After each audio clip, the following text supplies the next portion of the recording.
Picture this, broad daylight, and Momo, this gorgeous girl, is getting harassed by her boyfriend, a total jerk. He's being a creep, and she's not having it. Momo's not one to take things lying down, so she unleashes a killer roundhouse kick right to his face. The guy's tougher than he looks though, and they get into a full-on brawl. Unfortunately, Mr. Jerkface wins. Not only does Momo get bruised up, but the guy also dumps her because, get this, he doesn't like broke girls. Momo, understandably furious, unleashes a string of colorful insults, mostly seafood related, that leaves her friend speechless. Turns out, this guy was Momo's first boyfriend. Her reasoning for dating him? He looked like Takura Ken, a famous Japanese actor. Her friends were like, seriously? Those guys are extinct. Poor Momo's feeling heartbroken and alone, thinking her love life is a total bust. She's down in the dumps, wishing for some comfort. Then, bam! She witnesses this total nerd getting bullied by a bunch of jocks. These guys are throwing rocks at him. Momo, being her awesome person, jumps in to help this stranger. The bullies back down instantly. The guy's bewildered, getting rescued by this gorgeous girl out of nowhere. Momo, feeling cynical, thinks the world is full of jerks. Walking back to class, still stressed, she bumps into, you guessed it, Mr. Nerd. He completely misinterprets her earlier rescue as a sign she's into him. This guy's a total bookworm and socially awkward, so he thinks Momo must be into his obsession with aliens. Momo's mind is blown. She doesn't believe in aliens, tells him to find someone else, and walks away. But this nerd, Ken, is persistent. He's got newspaper clippings and everything, proving aliens exist. Momo, still reeling from her breakup, now has to deal with a crazy alien enthusiast. She calls him a nerdy otaku, and basically insults his social skills. He's devastated, but Momo feels a little bad for being so harsh, and tries to console him. He's so shocked by her sudden change of tone, that he can't even speak. She returns his book, explaining she doesn't believe in aliens, but she does believe in ghosts. This sparks a huge argument, and the whole school hears about it. Momo reveals that her grandma is a famous spiritualist. Ken, of course, is like, ghosts aren't real. Momo counters with, and aliens aren't real. They end up laughing about the whole ridiculous situation because, honestly, it's pretty absurd. Then things get really crazy. They decide to have a bet. If Momo can prove ghosts are real, Ken becomes her servant for life. If he proves aliens are real, she'll do the same. So, fueled by youthful energy, they embark on separate quests to find proof. Momo, brave or maybe crazy, went to an abandoned hospital, supposedly a UFO hotspot, according to Ken. She was terrified, but Ken, convinced aliens had abducted people for experiments, and he had some serious arguments for it, dared her to go to the rooftop to look for proof. Meanwhile, Ken headed to a haunted location, Momo suggested, despite being a hardcore skeptic. But even he had to admit it was pitch black and creepy as hell inside. The whole point was to prove each other wrong. No ghosts, no aliens. But then things got really weird. Suddenly, a crazy strong wind whipped up at Ken's location, nearly scaring the pants off him. They stayed in touch, talking to each other to calm their nerves. Momo, despite never seeing a ghost herself, firmly believed in them because her grandmother, a spiritual medium, raised her. The conversation took a turn when Momo revealed her parents' death and a heartbreaking childhood secret. Her grandma taught her to make a protective gesture, pointing to the sky, every time she left the house. Momo, naive and a bit embarrassed, did this everywhere, making her a target for bullying. This made her angry at her grandmother and the traditions that caused her so much pain. She hasn't spoken to her grandma since. However, this also fueled her desire to defend her family's beliefs and the reason she challenged Ken. On the other hand, Ken was hesitant to reveal why he believed in aliens, admitting it was just something he wanted to prove. Then, the really strange stuff started. Ken found bloody footprints and a creepy old woman staring at him with an ice-cold glare. Get this, she offered him a special kind of suckling in exchange for, well, something way too weird to repeat. Let's just say Ken freaked out and ran, ignoring Momo's frantic warnings. He was terrified. He screamed, but it seemed he couldn't escape. Momo, knowing that running from a ghost only makes things worse, desperately tried to calm him down, suggesting he might be hallucinating, but it was real. According to Momo, if Ken lost to this Turbo Baba, Whatever that is, he'd be cursed. Then, contact with Momo was lost. But get this, Momo is now facing something even stranger, what appear to be aliens. This is wilder than a roller coaster. Momo, still captured by the Serpo aliens, yes, Serpo, was basically held hostage. She wasn't scared though. First thing she did? Demanded her clothes back.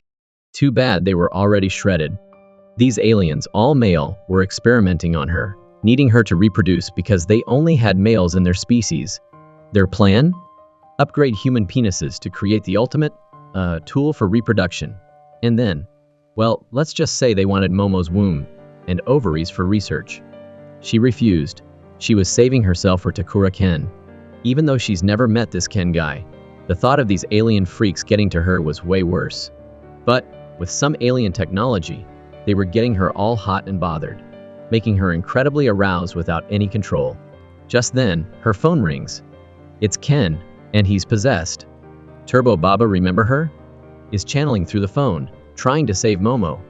Ken goes full on demon mode, taking down 2 aliens.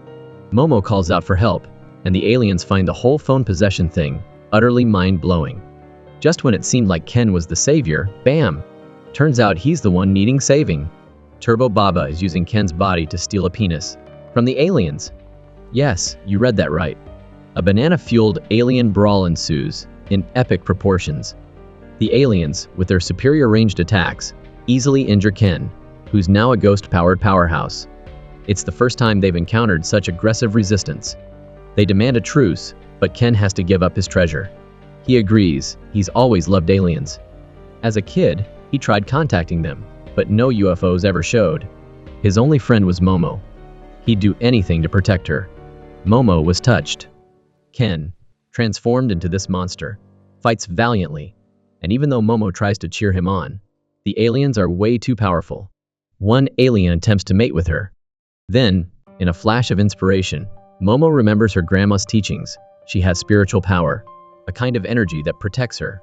She never believed it, but facing aliens and ghosts, she unleashes it. The place explodes with energy. Ken thinks she has superpowers. The aliens' attack is no match for Momo's newfound power. She kicks his butt into outer space, taking down the ship with him. However, Ken, still possessed by Turbo Baba, attacks her. But Momo, now overflowing with energy, holds her ground and pushes Turbo Baba out. But Turbo Baba's curse lingers, and she boasts about having Ken's. You already know it. Momo and Ken, after their epic alien ghost battle, are still in a world of trouble. Turbo Baba's curse on Ken is linked to his.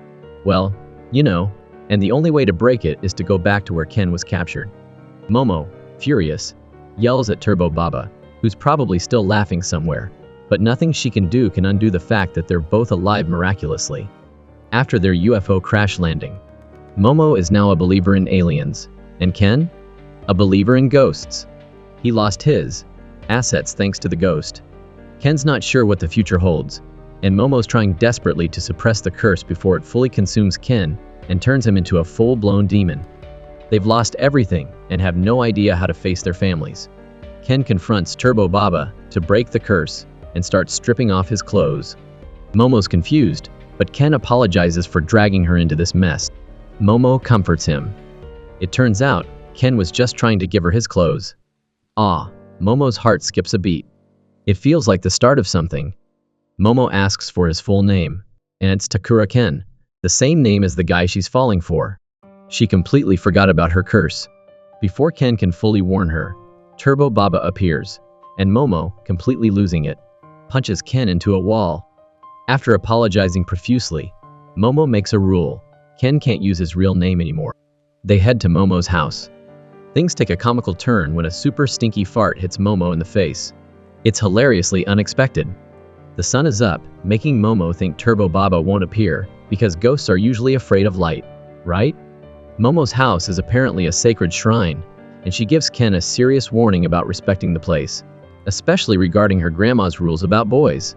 As soon as they pass through the gate, Ken bursts into flames. Momo, frantic, pushes him into a nearby pond before he burns to ashes. They see a protective charm hanging above them. The entire shrine was under a powerful anti-ghost barrier. Ken, with his powerful curse, was affected by the charm and is still alive. but not without some serious pain. Momo removes the charm and cautiously lets Ken enter. He's still scared, but seeing Momo's reassurance, he agrees. He's in immense pain. Momo finds his situation hilarious and starts laughing. She calls for her grandmother, but she's nowhere to be found. They were hoping to get her help to control Ken's curse, but now they're on their own. They change clothes first. Momo, thinking her powers could penetrate the door, asked Ken to close it so she could change. 2 seconds later, bam! He burst through the door, nearly catching a glimpse of her. $1 million view. But, because she lowered her guard, the curse reactivated. She makes Ken face the wall while she changes, throwing him a jacket. She then hilariously asks, "Hey, you're missing something down there, right?" Making Ken incredibly embarrassed. Yeah, his equipment is MIA. Momo, surprisingly empathetic, understands the loss of, shall we say, vital parts. She demands to see the goods, since she knows Turbo Baba has them. It's empty. She finds it hilarious and jokingly asks for a peek. Ken, despite his predicament, refuses, maintaining his dignity. They get into an argument, with Ken blaming Momo for the whole mess. Momo argues that she only challenged him because of his constant talk about the paranormal. She wasn't truly serious. Now, she's worried about his missing assets and talks about how she's always been lonely and craved friendship. She's hopeful that they can be friends. Ken, stunned by Momo's kindness, realizes how different she is compared to the rest of the world. He apologizes for dragging her into danger and hopes everything will go back to normal. Momo calls him an idiot for self-isolating and says she doesn't want him to ignore her. She wants to hear his crazy paranormal stories. This pep talk cheers Ken up a bit. Then, he insults her looks, sending Momo into a rage. Another fight erupts. Suddenly, a strange bell rings, a sound completely unfamiliar to Momo. Her grandma warned her about 2 bells, one for humans, the other for evil spirits, or something similar. Something really bad is coming. Momo realizes she removed the protective charm, but forgot to replace it. As they try to escape through the back door and reset the barrier, they find the entire house surrounded by a giant wall. This looks familiar. It's just like the alien invasion. Momo tells Ken to run, but all exits are blocked. She tries to reattach the charm, but Ken stops her. He feels connected to whatever's attacking them. Worse, Momo and Ken start bleeding from their noses. Some kind of poison is attacking them. They see a huge machine in the sky. It's the source of the attack. The machine considers them evil for breaking their promise, whatever that means, and attacks. Momo pushes Ken out of the way, narrowly avoiding a deadly blast. A giant wind current from the unidentified creature sweeps them away, destroying their house. This thing wants Ken's, you know what too. Momo's confused. She thought it was just an evil spirit, but Ken reveals it's an alien, a creature first spotted in Flatwoods, West Virginia, and later in Japan. The baffling part? The bell only rings for evil spirits. Ken explains that people who experience paranormal activity often see UFOs. There's a connection between ghosts and aliens. The alien machine unleashes a cloud of black smoke to weaken them. Momo frantically tries to find a solution before the toxic smoke kills them. She's struggling to control the curse on Ken, and he's transforming into a demon. After they escape to a new location, Ken realizes he can control his transformation, if Momo helps him. The devastation around them forces a decision, fight or die. Using Turbo Baba's power, he decides to protect Momo. Momo unleashes the curse, empowering Ken's transformation. Momo realizes these aliens aren't as scary as she thought. It's probably the ghost possession messing with her head. But before she can finish that thought, the alien attacks. Luckily, they survive the blast, but Momo still can't fully control her powers. She's not sure if she can release the curse without losing control of Ken's mind. Ken wants to try. Maybe they can use Turbo Baba's demonic power to their advantage. This forces them both to evolve. Momo focuses on controlling Ken's head, successfully triggering a transformation. But the alien attacks before the transformation is complete. This time, it works, and Ken shifts into a new, more powerful battle form. Momo is shocked at how handsome and cool he looks. His voice is strong and confident. Then she remembers, it's all thanks to that crazy, pervy ghost. She's speechless at his constant mood swings. Ken gets cocky, giving the alien a chance to attack, making Momo panic. She thinks he's toast, but no. Using his enhanced speed, Ken instinctively slices off several of the alien's fingers, a reflex from Turbo Baba's power. Momo's amazed. She can barely see the attack, yet Ken manages to injure the alien. She thinks this is their ticket to winning. They exchange blows, but Ken's body can't handle the curse's power. He gets walloped. Momo saves him and realizes his body is tearing itself apart from the strain of the speed. Taking out 5 fingers was pretty impressive for a human. Ken doesn't know how to defeat the alien, making things look bleak. Then Momo notices something. The alien is using sumo wrestling moves. The arena is the surrounding area, and if they can get the alien's hand to touch the ground, they win. Ken is impressed by Momo's brilliance. He transforms again, aiming for the alien's legs to break its balance, while Momo uses her powers to trip it. Momo uses speed to dodge attacks, then charges, smashing one of the alien's legs. The right hand controls the curse. Left hand uses spiritual energy to overwhelm the opponent. It works. When the alien's hand touches the ground, it starts to disintegrate. But the alien is too smart. It grabs Momo. Ken is immobilized and can't help. Momo gets slammed into a wall. A normal person would be done for, but Momo's spiritual reserves are huge, so she survives. Ken's curse goes wild, and after 5 seconds of pure terror, Momo regains consciousness, furious at the alien's cheating. Ken urges her to break the curse, even if it means sacrificing his own body. Momo refuses, wanting to defeat the alien herself. She sees it as garbage. She takes another hit while still controlling Ken's curse. This continues, and Ken's terrified. But Momo's planned it all. She's created a small hole in the wall to access the anti-ghost barrier. Spiritual energy pulls Ken just close enough to the barrier without activating it. Momo's grandma's charm is strong enough to defeat any ghost. The alien, being ghost-like, takes damage. Its body burns painfully. Momo prays for its suffering to end. Amazingly, everything is restored to normal. Momo's relieved. She wouldn't want her grandma to see the destruction. Ken is alive but feels bad that he couldn't help Momo, almost costing them both their lives. He notices his hair has changed. Momo likes his new look. She collapses from exhaustion, causing Ken to fully transform into Turbo Baba. Meanwhile, Momo's grandma, Seiko, is on a psychic TV show, accurately predicting a celebrity's private life, but the celeb denies it, making Seiko quit. Her fame in the area causes a taxi passenger to ask her about psychic stuff. She unexpectedly gets off the taxi sensing danger. Back at Momo's, Ken, fully possessed by Turbo Baba, tries to make a move on Momo, but gets knocked into a sewer. Seiko arrives with a wooden board, rescuing Ken. Initially, she thinks Momo brought home some trouble. Momo brought home a demon to meet her grandma. Seiko, Momo's grandma, looks like she's 18 and dresses like a total badass. Momo might lose her boyfriend to her grandma. A battle of epic proportions between two powerful women begins. Ken, despite his super speed, is in Seiko's territory, and everything's planned out. Trying to sneak attack Seiko from behind, Ken pays the price. Stepping outside the drawn circle means death. It's a protective barrier. The nails act as weapons, trapping evil spirits inside if they're placed outside the circle.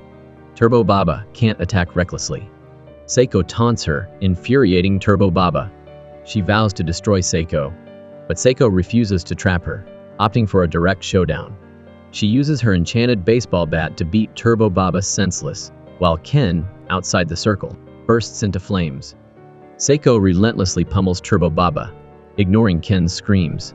Turbo Baba can't attack without risking Ken's body. Seiko, now in control, teases Turbo Baba mercilessly. Ken calls Seiko an old hag, insulting her, and she retaliates with more blows. Cornered, Turbo Baba threatens to kill Ken if Seiko continues. Seiko says she's happy to kill anyone who hurts her granddaughter, and Ken begs for mercy. Momo wakes up, confused. She finds Seiko watching TV, and, upon asking about Ken, gets scolded for going to a spiritual place. Momo explains Ken went there, and she just got caught up. Momo asks about a handsome guy with glasses. Seiko says she hasn't seen anyone like that. She reveals Turbo Baba is dead, causing Momo to worry. When Momo asks for confirmation, Seiko scolds her for her past disbelief in ghosts. Momo's past disrespect angers Seiko. She claims she's just a humble spiritual practitioner.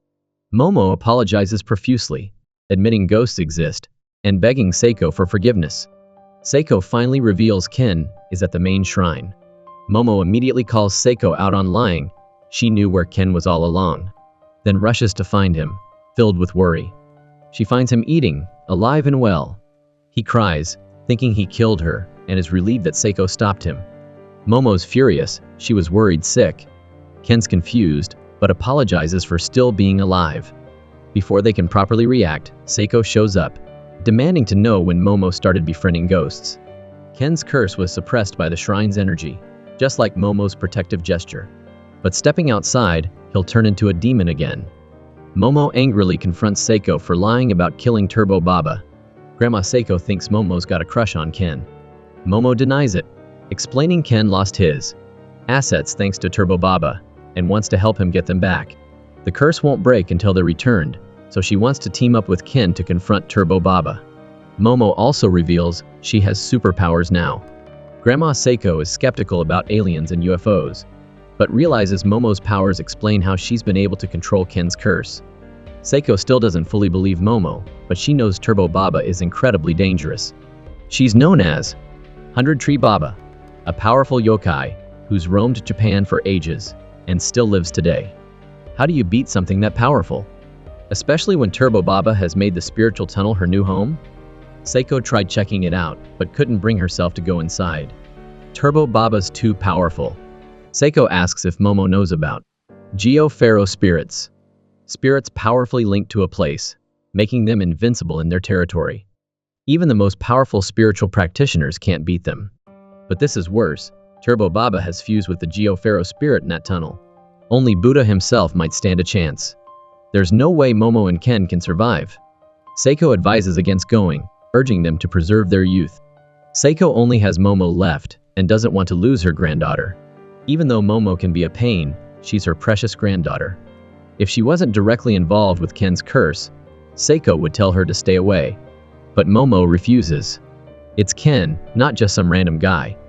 The name reminds her of her idol, and recent events have made her determined to help him.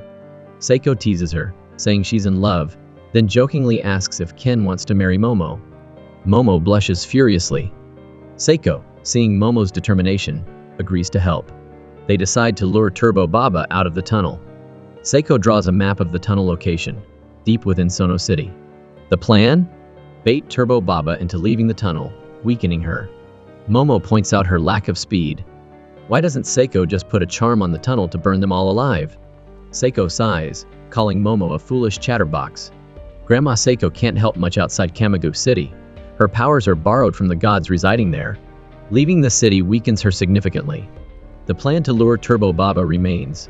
Ken, in his demon form, will be the speedster, and Momo will ride him, controlling the curse to trigger his transformations. Ken can only maintain his demon form twice, worried about Momo's safety. Seiko insists on intense training. Ken has Saitama-level training, while Momo needs to massively upgrade her spiritual powers. Seiko reiterates she can't help much, so they need to become incredibly strong. They decide to rest for the day and train tomorrow. Ken questions Seiko's youthfulness. He suspects she had Momo at a very young age. Momo corrects him, and Ken apologizes for leaving her to defeat the giant alien alone. Ken feels inadequate compared to Momo, but Momo reassures him she doesn't blame him. Then, Ken complains about Momo yelling and slamming the door earlier. Momo praises his battle skills and cuteness, adding that he's a bit clumsy, and she'll probably save him again next time. Training begins, but Grandma Seiko is watching TV. A major problem arises. Ken needs to pee. Momo knows she needs to follow to control his curse. No girl should witness that. Seiko gives permission, saying Ken's treasure is gone anyway. Ken doesn't want Momo to see him in that vulnerable state. They ask Seiko for solutions, but she doesn't know why Momo can neutralize the curse without touching Ken, asking Momo to teach her. Momo sees the energy around Ken and uses her spiritual energy to suppress the curse. She can now see ki in everything, manipulating objects with her mind within a certain range. The superpower awakening was incredible. Momo felt omnipotent. Everything she imagined became reality, but now her powers are gone. Seiko tells Momo to close her eyes and use her imagination, saying reliance on sight creates weaknesses. If she can sense ki, she might be able to do it through other senses. Momo tries, accidentally turning Ken fully into a demon. He reaches his limit and agrees to let Momo see him pee. Momo tries to stop him, leading to a three-person chase. Ken wins, heartbroken that Momo saw him like that. Seiko realizes Momo's powers have been sealed somehow. Unleashing Momo's full power takes time and practice. No one knows how long it will take. But for now, the focus is on saving Ken. Suddenly, the curse intensifies, and time seems to stop. Momo faces Turbo Baba's terrifying visage, while Seiko is frozen, threatened with death. Turbo Baba offers Momo a choice. Choose how her loved ones die because the curse, which spreads through Ken, can't be controlled. She can kill them whenever she wants. Turbo Baba threatens everyone Ken knows. Momo is forced to go to the tunnel that night, or everyone close to Ken will die. Then, everything returns to normal. Momo explains everything to Seiko. That night, they're equipped with spiritual warrior gear to fight. Momo is determined, and Seiko, worried about her granddaughter's safety, embraces her. Momo hasn't felt this close to her grandma in a long time. They take a train instead of cycling. Ken's embarrassed by his outfit. Momo's furious, not for herself, but because Turbo Baba hurt someone she loves. They arrive at the tunnel, feeling uneasy. Momo wants Ken to go first, but he insists on fairness. They enter side by side, bickering. Ken's plan: lure Turbo Baba out of the city to weaken her connection to the Geopharaoh spirit. Momo thinks that if she defeats the giant alien, this should be easy. They're met with a giant head blocking the exit. Ken's lost, and Momo has no idea what to do. They use the curse to transform Ken into a speed demon, but he reverts to human form after 2 seconds. They hadn't considered Turbo Baba's ability to return Ken's assets to break the curse. Turbo Baba is surprised. They're using the curse for transformation. But this is her territory. Momo and Ken are threatened by 2 giant mouths. Remembering her grandma's advice, Momo taunts Turbo Baba, asking if she's afraid of a race. This works. Turbo Baba accepts a race, confident in her speed. She lets them get a head start, planning to catch them easily. Momo proposes a race with no finish line. But with a rule, Turbo Baba has to count down 10 minutes before the start. If she doesn't follow the rules, she's trash. Turbo Baba agrees, and Momo urges Ken to run. Ken's thrilled. He thought he was dead. They calculate they can escape the tunnel in 10 minutes, but the exit keeps getting further away. Turbo Baba cheats, finishing the countdown early, and Momo is captured. Ken sees Momo being choked and tries to save her, but it's no use. Turbo Baba gives Ken 10 minutes to run, but he attacks. He bites Turbo Baba's breast, surprising her and preventing her from using her full power. She realizes Ken's jacket has exorcism properties, and she's forced to enter his body. She thought they were just kids, but they'd clearly been trained by a powerful Onmyoji, a type of spiritual practitioner. Just as she's about to kill Momo, she's choked herself. Entering Ken's body was a suicide move. Momo's spiritual power is now in control. Cornered, Momo uses her powers without needing to see, exactly as Grandma Seiko said she could. Turbo Baba, struggling to breathe, tries to kill Momo but fails. Trapped inside Ken, she's helpless. The odds have shifted. They celebrate, planning their revenge. But then the Geopharaoh spirit from the tunnel appears, demanding Turbo Baba back. It's a giant crab monster, terrifying them. They can't defeat it, so they resort to their original plan: escape the tunnel. Apparently, Geopharaoh spirits often take the form of crabs. The spirits of the dead become crabs to cross the Sanzu River, the river of the dead in Japanese mythology. Luckily, this one's kind of dumb, giving them a head start.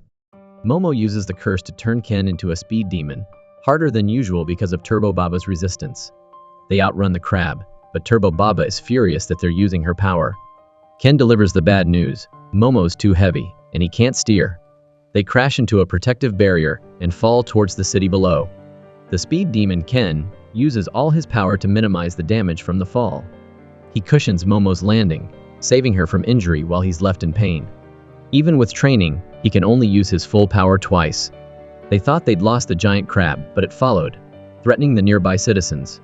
Momo's embarrassed, and the Geopharaoh spirit is still hot on their heels, though no one else seems to see it. She's worried her friends will see her. Horseback riding. Escapade.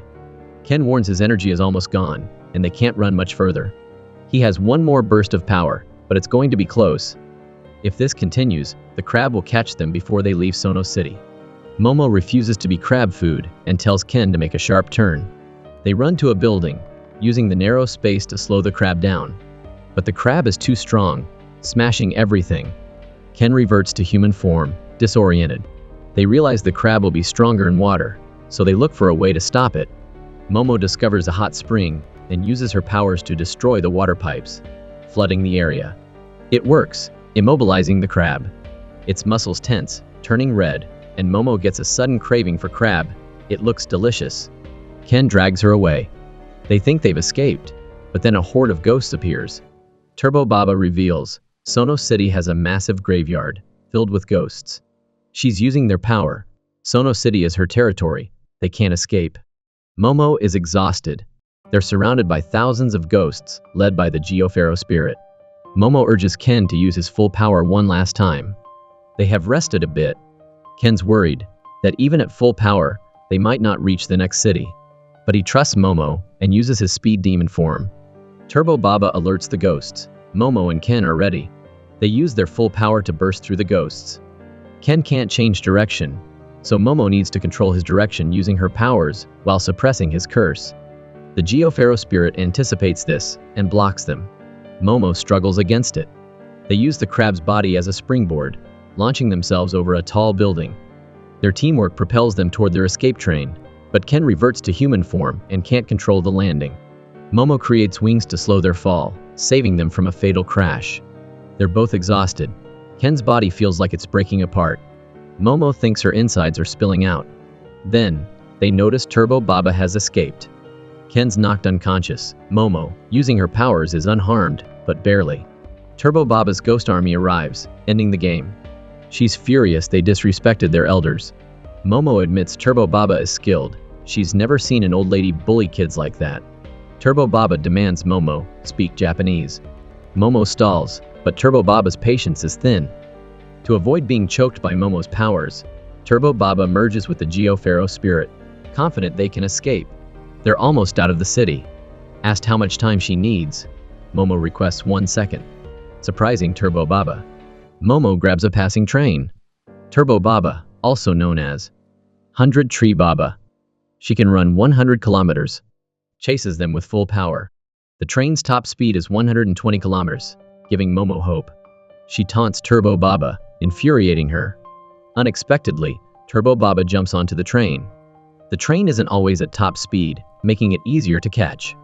Turbo Baba's cocky, forgetting this isn't her territory. Just as Grandma Seiko said, taunting her will work.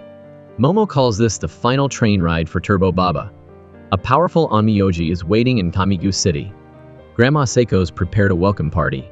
Momo holds onto Turbo Baba. She's amazed at her resilience, but this battle belongs to Momo. As they reach the city limits, the Geopharaoh spirit and Turbo Baba are incinerated and explode, freeing the trapped spirits. Momo and Ken are safe, shocked. Ken wakes up, disoriented, thinking he's dead. Seiko explains she didn't intend to use force. They were escorting the trapped female spirits, all around Momo's age, who were tortured and murdered there. The girls didn't want to become evil spirits. Spiritual practitioners like Seiko track Turbo Baba, knowing her appearances are linked to vengeful female spirits. She seemed to comfort these lost souls. However, the undead can't attack the living. Seiko used force to send them to the afterlife, even though it was painful. The living can't disrespect the dead either. Entering their sacred ground invites possession. It's a rule for coexistence. They celebrate their victory. Momo, despite the chaotic chase, wins the bet to eat crab. Ken, traumatized, refuses crab.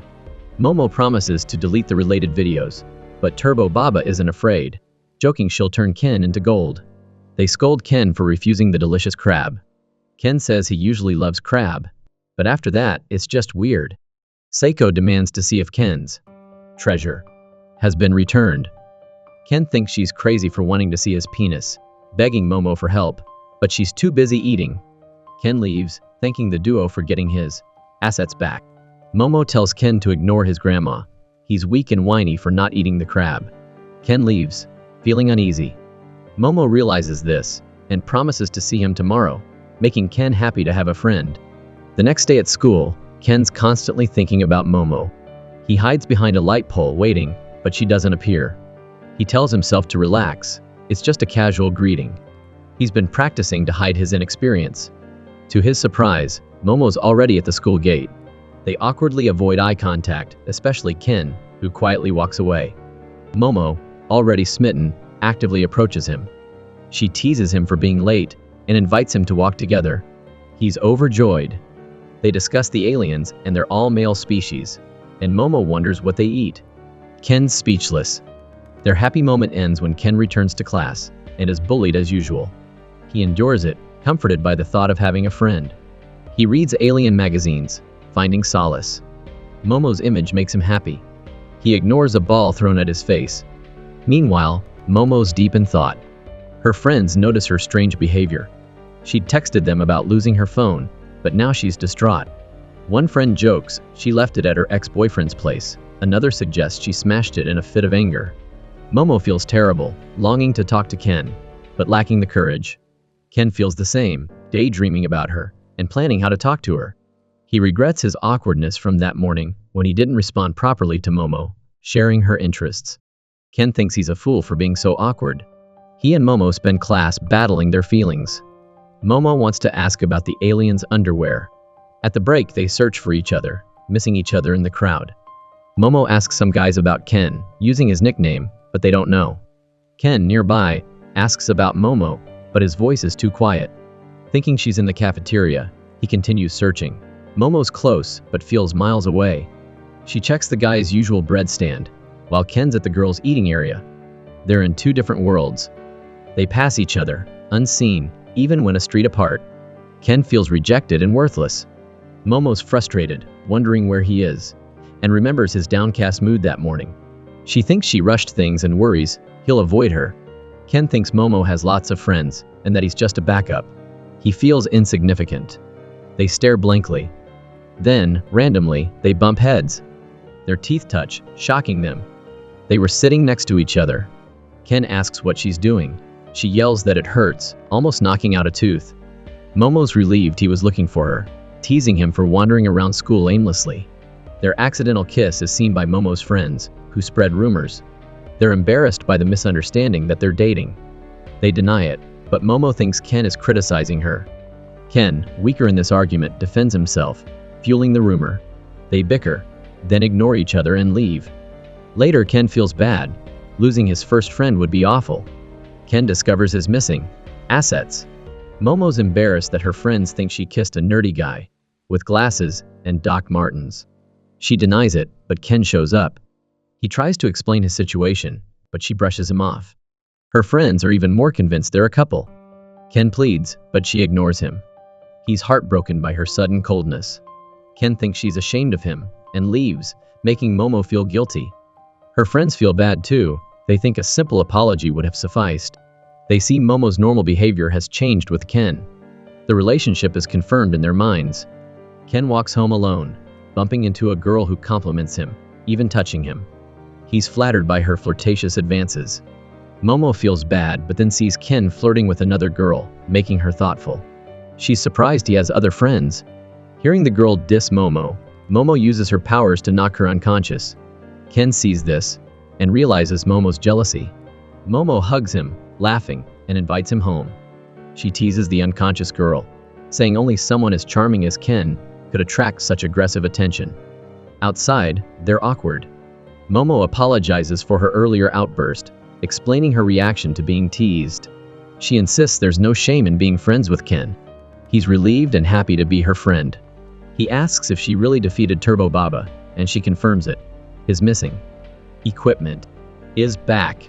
Ken is shocked. He is missing his testicles. Momo laughs. Grandma Seiko scolds him for not letting her check out his treasure earlier. Ken complains about Momo laughing at his misfortune. He explained he was off guard since his stuff had returned. Seiko wants to check things out, not his ruined bird, but the situation itself. They use a special mirror and notice something unusual. Seiko instructs Momo to bring a doll for a ritual, making Ken soak his feet and adding a charm to a cat for safety. Seiko uses a fan to whack and scold Ken, while Momo laughs, feeling like they're pranking him. Momo sees the lingering curse within Ken. Seiko wants to force the ghost out. Momo's apprehensive but used to it and agrees. The charm on the cat changes color, confirming the presence of evil. The ghost flees to a storage room. Momo uses her power to capture it. Everyone's surprised. Seiko reveals it's Turbo Baba, who hasn't been fully exorcised. Feeling threatened by the strong barrier, Turbo Baba hid in Ken, masking her key to plan revenge. Momo mocks her for boasting after losing. She reminds Turbo Baba they're in control. Turbo Baba, in a final act of defiance, challenges them with Ken's testicles, defeat her, and they stay gone. Everyone's shocked. She's in control now. Turbo Baba wants Ken to stab Momo and Seiko, but Ken refuses. In his anger, he transforms into his demon form, without Momo's help. Everyone is stunned. Turbo Baba is captured and controlled. Seiko shows off her amazing magic fan. Seiko's power is borrowed, so she can't help much. Momo only managed to pull Turbo Baba's spirit out, not her spiritual energy key, which remains in Ken. Turbo Baba is shocked. Only Seiko can fully restore consciousness. She'd insulted Seiko earlier. Seiko beats up Turbo Baba, who begs for mercy. Ken praises Seiko's fighting skills. He reverts to human form, and Momo's fascinated, asking how he did it without her control. Momo stops Grandma Seiko from further beating Turbo Baba. Momo wants peace after learning Turbo Baba empathized with the murdered girls. She'll let Turbo Baba go if she returns Ken's treasure. But she doesn't know where it is, likely lost when she fell off the train.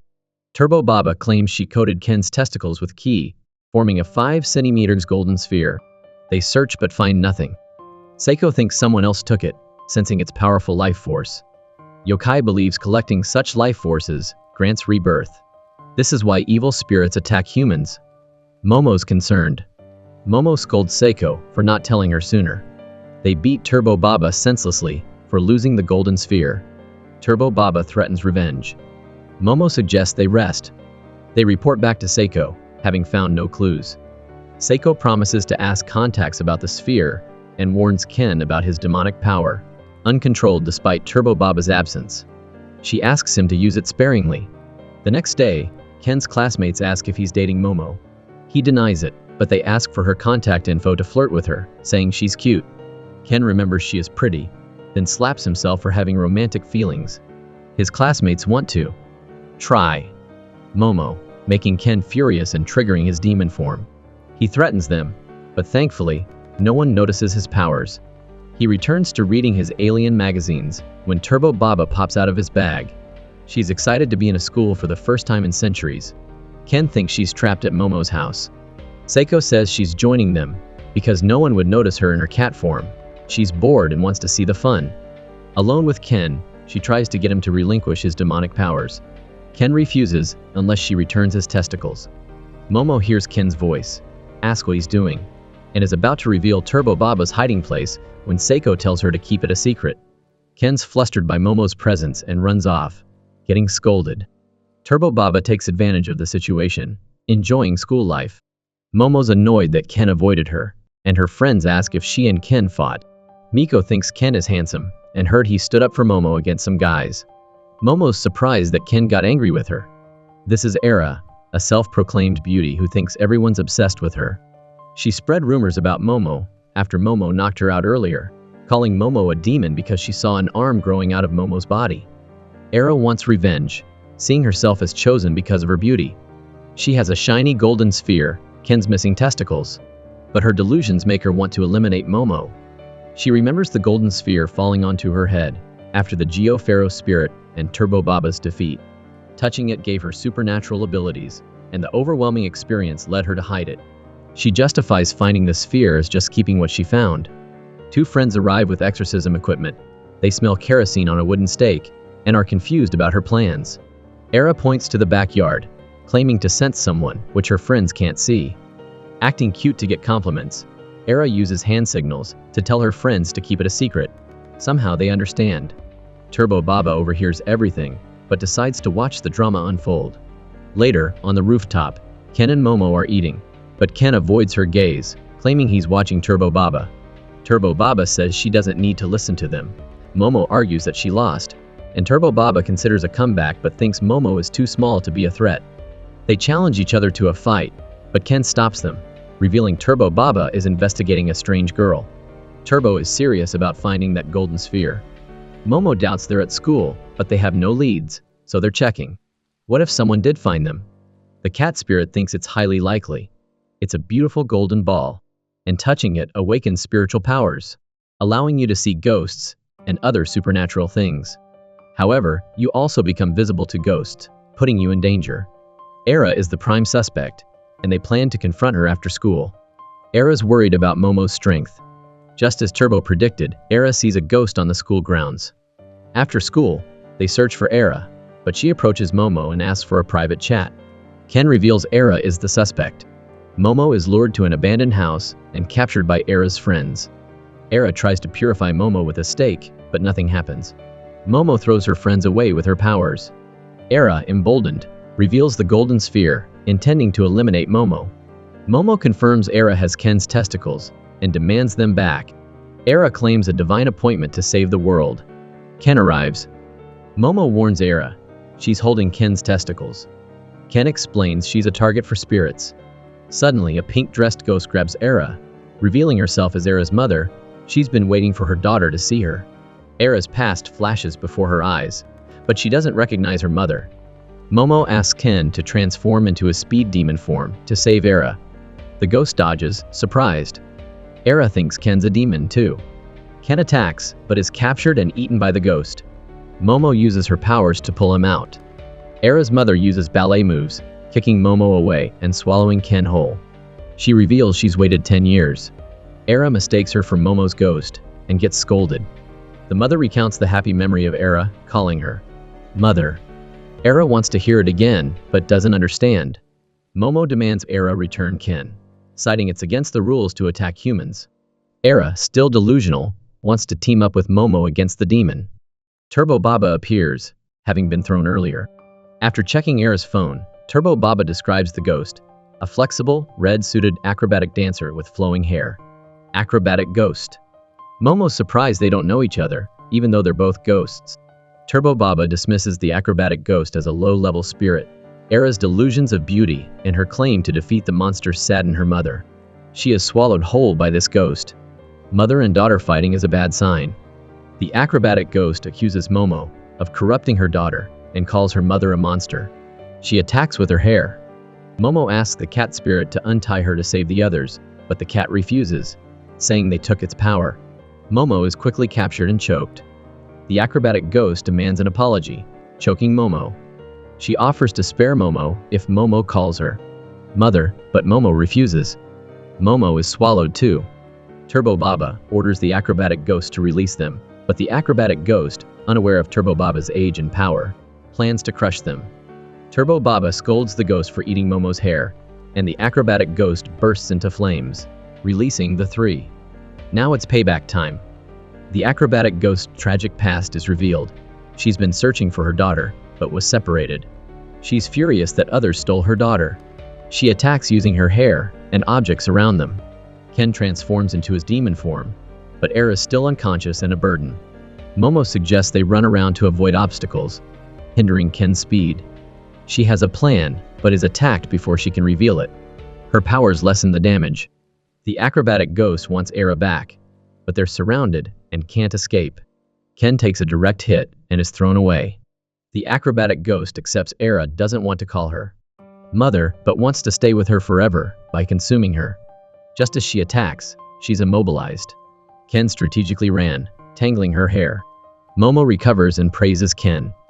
The acrobatic ghost, furious, breaks free of the entanglement. Momo uses her powers to restrict the ghost's mouth movements. The acrobatic ghost's strong legs break free from Momo's hold. Momo urges Ken to attack before it's too late. Ken says he doesn't know how to fight. Momo's shocked. She lost control during the alien battle, and with the Geopharo spirit, he was just running. She tells Ken to just knock her out. The acrobatic ghost throws things, distracting Momo, whose hands are still tied. Ken needs to act, otherwise they're dead. The acrobatic ghost breaks free and attacks with her hair. Momo yells for Ken to use his power. He charges, knocking the ghost unconscious, with incredible force. Momo is amazed by the power of the attack, but Ken's body is strained. Turbo Baba is unimpressed. They only manage to use a fraction of her power. They ask how to deal with the acrobatic ghost. Turbo Baba says to ignore her. As a low-level ghost, the acrobatic ghost will be powerless for a while after that attack. The priority is retrieving Ken's testicles. They search, but Momo can't untie herself. She blames Era. They wonder about Era's connection to the ghost. They find one of Ken's testicles, but still need one more. Momo teases Ken, but Turbo Baba reveals Era's dead, swallowed whole, and then attacked. Momo feels they can still save her. Ken performs CPR. He's unsure, but it's the only option. Using their powers, they try to restart Era's heart. The cat spirit calls for help. Era's mother arrives, appearing ready to attack, but changes her mind. She explains CPR won't work. The acrobatic ghost knows a better way and proposes a collaboration. Transfer her ki to Era. Ki is the life force of all beings. If they transfer the acrobatic ghost's ki to Era, she'll revive. Momo's suspicious. The ghost ate her daughter, then pretended to care. She thinks the acrobatic ghost plans to eat her again. The acrobatic ghost agrees to open her mouth to prove her trustworthiness. A metal rod can be used if necessary. Turbo Baba confirms this is the only way to save Era. Momo agrees, threatening to crush the ghost's head if she tries anything. Ken transforms into his demon form. Momo asks how to transfer the ki, learning she needs to connect their hearts using her powers. The acrobatic ghost will transfer her ki to Era, like plugging in a cable. Momo, though hesitant, agrees. Momo sees the ghost's tragic past. She was an ordinary mother, working as a prostitute to support her daughter. She was exhausted, but found comfort in her daughter's hugs. Life was hard, but happy. Both loved dancing and dreamed of performing. To give her daughter the same opportunities as other kids, the mother worked tirelessly, having a second job at night. She saved enough to buy her daughter her dream dress. But one day, a man attacked them, harming the mother and kidnapping her daughter. She fought back, but was blinded and crippled, leaving only her legs and her determination to find her daughter. She ran alone at night, but her hope died.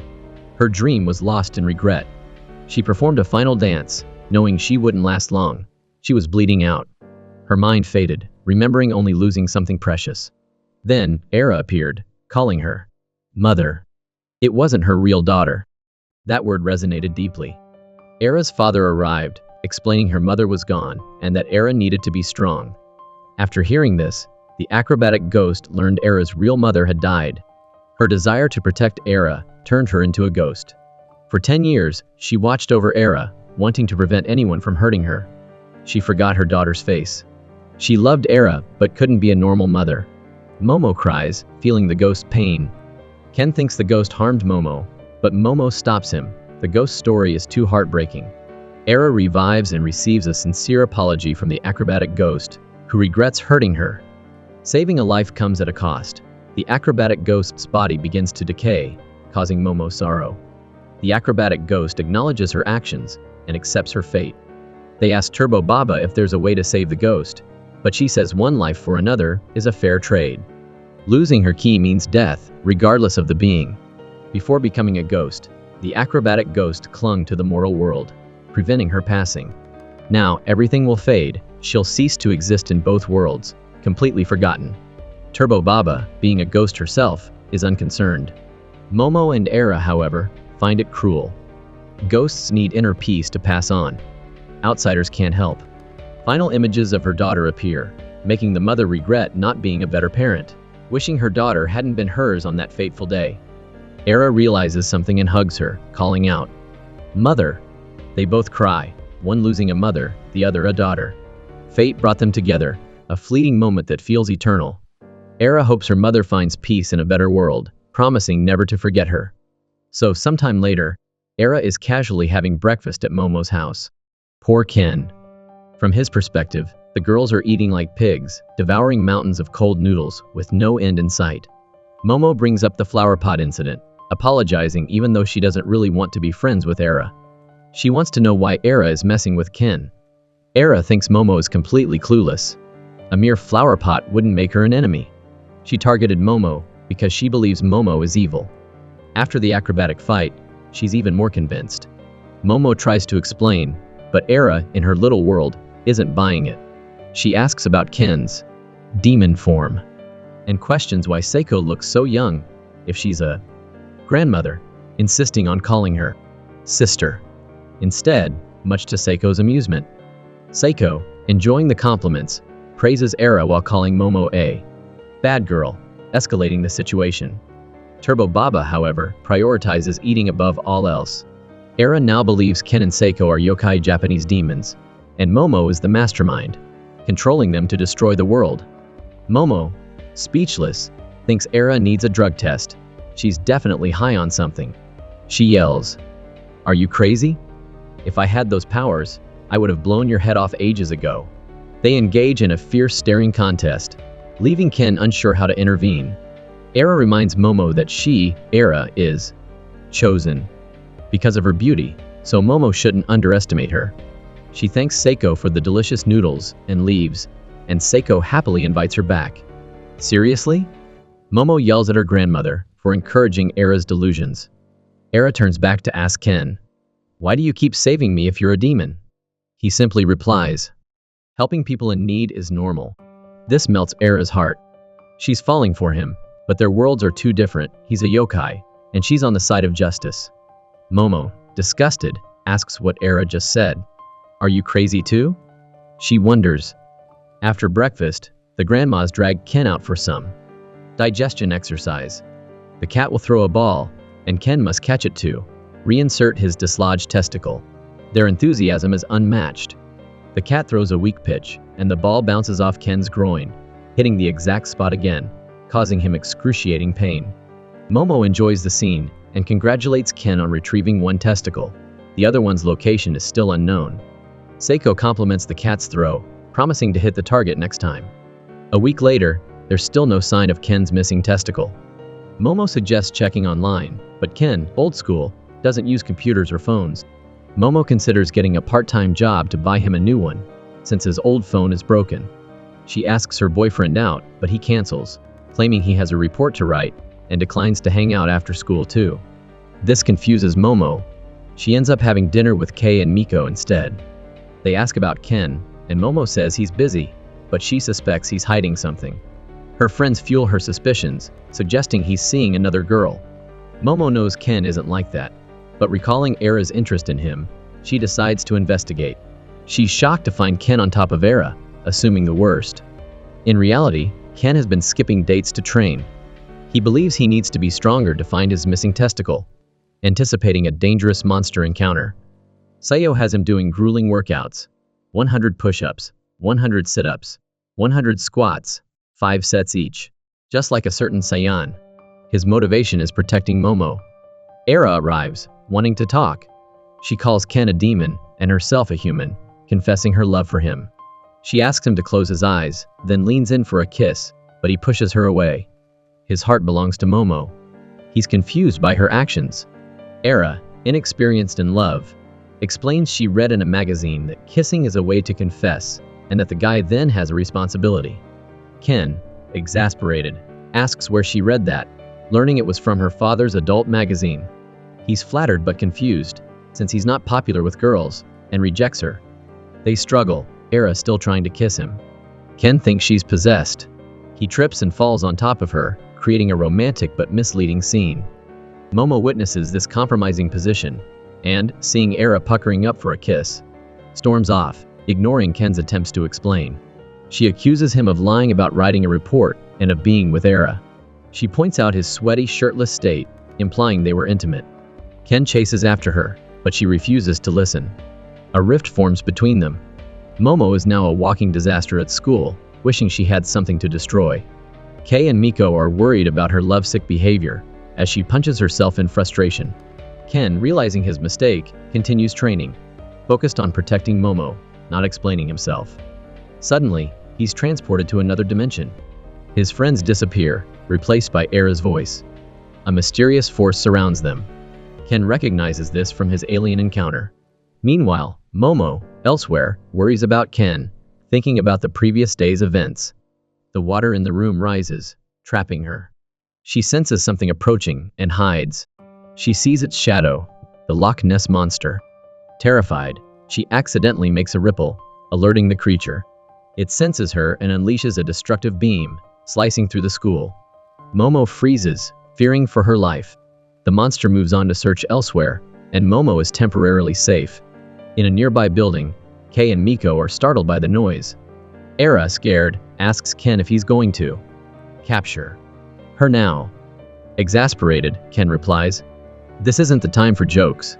He recounts their previous alien encounter, which Era dismisses as fantasy. To Ken, those aliens were worse than demons. Their motive remains unclear, but they seemed intent on collecting human genitalia. A new enemy appears, a powerful fighter. Ken transforms into his demon form to protect Era, but frustrated by his inability to fight effectively while protecting her, he tells her to run. Era, secretly thrilled to be called. Era-chan pretends to refuse, saying he can't call her that until they've kissed. Suddenly, another force slams Ken down, reverting him to human form, just like before. The Zero aliens, possessing advanced technology, can suppress his demonic powers. They explain that after their last battle, data on Ken and Momo was sent back. They're considered powerful threats, surpassing their scientific understanding. Era tries to intimidate them, demanding they stop, but she's easily defeated. The aliens are puzzled. Only those with strong spiritual energy can enter this dimension. They suspect equipment malfunction, but that's not the case. Ken, powerless and unable to transform, feels like Momo is controlling him. He tries to dissuade the aliens, telling them his banana is cursed, not a prize. This only makes them more eager, and they start to undress him. As they prepare to take his treasure, Ken's desperate cries are answered. Somehow, Ara transforms into her mother's demonic form, using her hair as a weapon, and rescues Ken. Ken is shocked by soft acrobatics' return. Era, seeing her crush half naked, is thrilled, misinterpreting it as a marriage proposal. The aliens are surprised to discover Era also has powers, realizing that's how she entered this dimension. They express interest in her banana as well. A mortified Ken asks for a moment to get dressed. The boxing alien is eager to fight soft acrobatic, both prioritizing speed. Era, however, is faster, dodging every blow and attempting to reach the aliens in the back. But they possess powerful repulsive abilities. Even the boxing alien gets pushed back, yelling, "Don't attack me." The aliens dismiss him. He's expendable. We can replace him tomorrow. Era, confused, feels like she's hitting invisible walls. While she's fighting, Ken is frantically searching for his clothes, getting punched across the room by the boxing alien. Soft acrobatic compliments the alien's punch, but points out that it's useless if it doesn't connect. The alien uses a powerful attack, but Era, sensing it, uses the boxing alien as a shield. He seems to enjoy fighting her. Era declares, "My heart belongs to Ken. You don't stand a chance." She delivers a double kick, sending the boxing alien headfirst into the ceiling. Using her super speed, Soft Acrobatic tries to reach a Zero alien, but is restrained. Just like Ken, her powers neutralized. The alien taunts her. "It seems you underestimated us." The other aliens begin to recover, praising her movements but dismissing her strength. They again express interest in her non-existent banana. Era defiantly claims she's chosen and won't lose, but the boxing alien knocks her out with a powerful punch. She survives, protected by her mother's aura. The aliens declare she is the chosen one, but for their evolution. Seeing Era in danger, Ken intervenes. Still, without clothes, he's at 10% of his power. "They're after me." He reminds them, "I'll fight you." Demon form.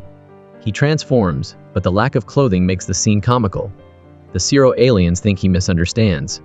While he was their initial target, they can easily handle him now. Their technology completely suppresses his transformation. In their weakened state, even moving is difficult, let alone maintaining demon form. However, their technology has a weakness, even they can't enter the field. That's why they have the boxer. He's unaffected and is ordered to attack. Seeing Ken suffering, Era begs them to stop. But then, something unexpected happens. Ken transforms into speed demon form and uses a super speed headbutt, sending the boxer flying and shattering the alien's containment field, shocking them. It wasn't entirely Ken's doing. Momo's powers helped him. Ken says, "I was hoping you'd come," only to be scolded by Momo. She snaps, "Stop flirting with her." Momo is the only one who can counteract the alien's psychic powers. She hasn't forgotten their previous attempt to harvest her uterus. Speed Demon, sprawled on the floor, says he missed her, distracting her. She yells, "Eyes on the enemy, pervert." The fight is now a 3-on-3. The aliens wonder where the monster is, since it was meant to keep Momo occupied. She is shocked to see Era in her soft acrobatic form. As Ken and Era prepare to attack, they're hit by the psychic field again. They glare at Momo. Block their powers properly. We can't fight like this. The aliens, seeing Momo collapse, press their advantage. With the boxing alien incapacitated, one of them feeds him a banana for a power-up. He evolves, becoming faster and stronger, overwhelming Ken and Era. This enrages Momo, who pushes back against the psychic field. Unable to touch her directly, the aliens order their boxers to attack her. Ken and Era become Momo's bodyguards. With the other aliens neutralized, the boxer is their only threat. However, he easily deflects soft acrobatics kick, sending her crashing into the ceiling. Momo is stunned by his speed. He goes for another attack, but Speed Demon intercepts him. In terms of pure speed, Ken is unmatched. Having seen the boxer's moves, the demons coordinate a counterattack. Ken helps Era dodge while she unleashes a flurry of acrobatic strikes. Their combined attack is devastating, and they defeat the boxer. Momo, impressed, tells Era to let go of Ken. They've been in contact long enough. She claims they need to separate to avoid being targeted simultaneously, but Era accuses her of being jealous. Momo insists it's tactical, as separation allows at least one of them to move freely. She's also distracted by Ken's current state. As they stare at each other, the Loch Ness monster from earlier appears, flooding the area. Luckily, all three can swim. Era asks, "What's happening?" Momo touches a wall and realizes the environment has changed, like a domain expansion. The monster approaches, forcing them to flee. Momo isn't confident they can defeat it. Era declares herself the leader and tells Momo to obey. Ken freaks out, yelling, "Nessie!" Era finds this endearing. Momo, exasperated, ignores them. The aliens, caught off guard, are also confused. One of them yells at Nessie, only to be bisected by its energy beam, terrifying the others, who flee. Era, left behind, is punched by the now recovered boxer and sent flying. He's a mantis shrimp, his punch is even stronger underwater. Momo and Ken swim frantically, trying to avoid him. They'd learned about mantis shrimp that morning, and were trying to figure out how to counter him. He's strongest underwater, but he also needs to breathe, giving them an advantage. Momo tells Ken to use his Speed Demon form, knowing he'll be faster. He complies, but then they realize Speed Demon can't swim, rendering Ken temporarily useless. The advantage shifts back to the mantis shrimp, and the pair continue their frantic escape. Momo wonders how to fight him and save a drowning Era. The shrimp blocks her line of sight, preventing her from using her powers effectively. Ken volunteers as a distraction, but Momo refuses, arguing it'll only make things worse. She blames their earlier dawdling for their current predicament. Ken tries to explain the Era incident, sensing Momo's concern, but she denies caring. "I don't care what he does with that idiot," she says. Meanwhile, Era gulps down more water. Ken grabs Momo's hand, seeking reassurance. "If you're bothered by it, just say so. I don't care what others think, but I do care about your feelings." This heartfelt plea touches Momo, who calls him a pervert for grabbing her while naked. The mantis shrimp attacks again, and Ken pushes Momo out of the way, sending them both sinking in a romantic embrace. He quickly clarifies it wasn't intentional, but Momo, secretly pleased, doesn't argue. Fueled by this newfound connection, Momo's powers surge. She uses her ability to grab Ken, turning him into a high-speed surfboard by squeezing him rhythmically, mimicking the slippery feel of a fish. They reach Era and escape the mantis shrimp. Momo helps Era cough up the water. Era, waking up, thinks she's dreaming until Momo fills her in. The battle isn't over. Their clothes are hindering their movements, so they decide to strip. Era protests, claiming she only undresses on her wedding night, but they remove her clothes anyway. Outside, the mantis shrimp, fearing a pay cut for his failure, is startled when another alien is killed by the monster. Desperate, the red-eyed alien merges with the mantis shrimp, becoming a more formidable foe. Back in the room, Era demands that Ken take responsibility for seeing her naked. Momo urges them to focus, reminding them that they'll lose if they don't get serious. They dive down to confront the enemy, only to find it has fused with the monster. They're chased by its energy beam, but Momo's quick thinking allows them to narrowly avoid it. After the blast, they realize the monster needs to take in water to charge its beam. Ken figures attacking its neck will neutralize this ability. While it's recharging, Era transforms, using her hair to constrict the monster's neck. She attacks, but the mantis shrimp's defenses send her flying. It seems they assumed he could only fire from his mouth. Soft Acrobatic is quickly defeated. Momo pulls Ken away, realizing they need a new strategy. They catch Era and encourage her to try again. They deduce that the aliens planned this fusion all along, using the mantis shrimp to compensate for the monster's charging time. Combined with the aliens' control, they've created a nearly unstoppable force. The only weakness Ken can think of is the mantis shrimp's vulnerability on land. Momo has an idea, but they're all caught in an attack. Momo, facing imminent danger, sees an opportunity to prove she's the toughest one there. The fused creature targets her first, but as it attacks, its arms are crushed. Momo unleashes a powerful psychic blast, expelling the surrounding water and drastically weakening the enemy. She points out their fatal mistake, fusing with the mantis shrimp. While his underwater punch is devastating, he's useless without water. His own attack's force, without water to buffer it, has shattered his body. Enraged, the creature tries one last attack, confident in its underwater endurance. It taunts Momo. How long can you hold your breath? But she has teammates. Era, using her hair, chokes the monster, preventing it from firing its beam. Speed Demon, though unable to swim, now has a stable platform. He launches himself at supersonic speed, piercing through the monster and saving Momo. With the enemy defeated, they return to the real world, laughing triumphantly. They embrace, forgetting they're still at school, and their classmates witness their naked reunion. Era is caught in the crossfire, and the entire school is scandalized. They'll never live this down. After their naked streak across the school grounds, the three friends were rushed to the nurse's office to explain what had happened. The school nurse, a formidable woman, assumed they had been bullied into this humiliating situation. Unable to explain the truth, they stammered, trying to come up with an excuse. Nurse Jo, who had a fierce hatred of bullies, insisted she was on their side and urged them to reveal the names of their tormentors. She then noticed her colleague's ringing phone and stormed out, grabbing the hapless male teacher who had entered without knocking. She berated him soundly for his intrusion, leaving the three students speechless at her ferocity. The poor teacher endured a tongue lashing and a few whacks with a ruler, not daring to utter a word. Finally, the nurse allowed the students to use the room to rest and compose themselves. Momo and Era panicked, wondering how they would face their classmates after their embarrassing display. Era's carefully cultivated image of pristine innocence was shattered. Momo was furious that the aliens had pursued them to school. She exclaimed, "Who could have predicted such a sudden attack?" Ken pointed out that they were after him, not Momo's. Golden assets. It seemed Turbo Granny's power had attracted the attention of the Serpo aliens. Momo, curious, asked when Era had learned to use the acrobatic squid's powers. Era explained she had just acquired the ability to awaken when she was in danger. She boasted that as a beautiful warrior maiden, inheriting her mother's powers was only natural. She thanked Ken. Transferring her mom's gas chamber to him must have triggered this development. Ken worried that Era would now become a target like himself. Era, however, was flattered, seeing it as a sign of his concern.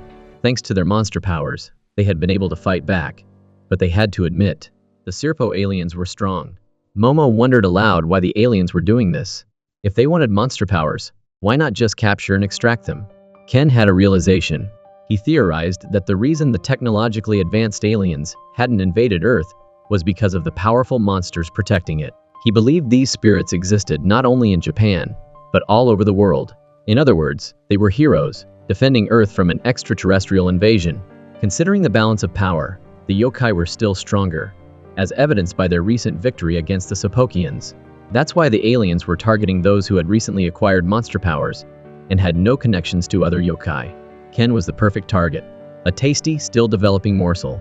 Ken suddenly realized that the aliens probably had his other marble. If they captured him again, Earth would be doomed. Once they learned the yokai's strengths and weaknesses, they would launch a full-scale invasion. His friends were equally horrified by this realization. The situation was dire, but more immediately, how were they going to explain their naked romp across campus? They couldn't show their faces at school tomorrow. Era came up with a plan: blame Momo for stripping them. After all, she had made them laugh so hard in the nurse's office.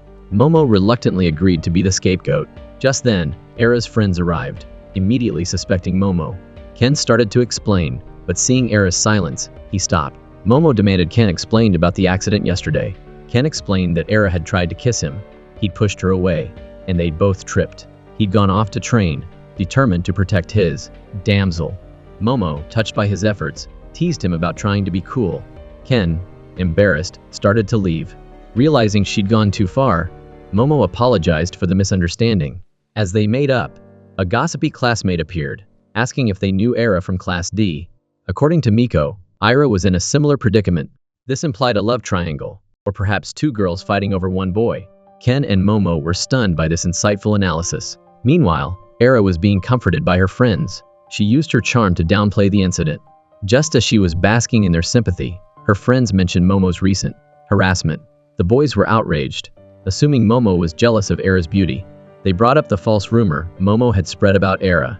Feeling guilty, Era confessed to starting the rumor about Momo sleeping with anyone. So Era asked everyone to leave Momo alone. Her friends were shocked that their goddess was capable of such sadness. Outside, Era cried, berating her own stupidity. Momo appeared, offering comfort. After all, they'd become friends recently. She asked if Era had figured out an excuse for their naked escapade.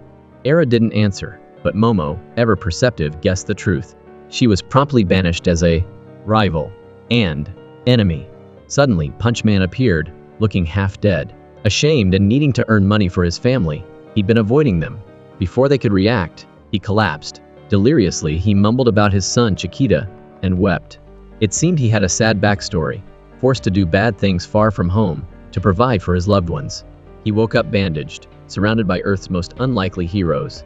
Momo pointed at him. See? Alien. Seiko argued that he was just a delinquent, and they bickered. Era wondered what to do with him. Even after caring for him, she feared he'd attack again. He tried to reassure her, but Momo threatened him with her bat, warning him that one swing would send him straight to the afterlife. She'd made him curry, though she doubted an alien could stomach it.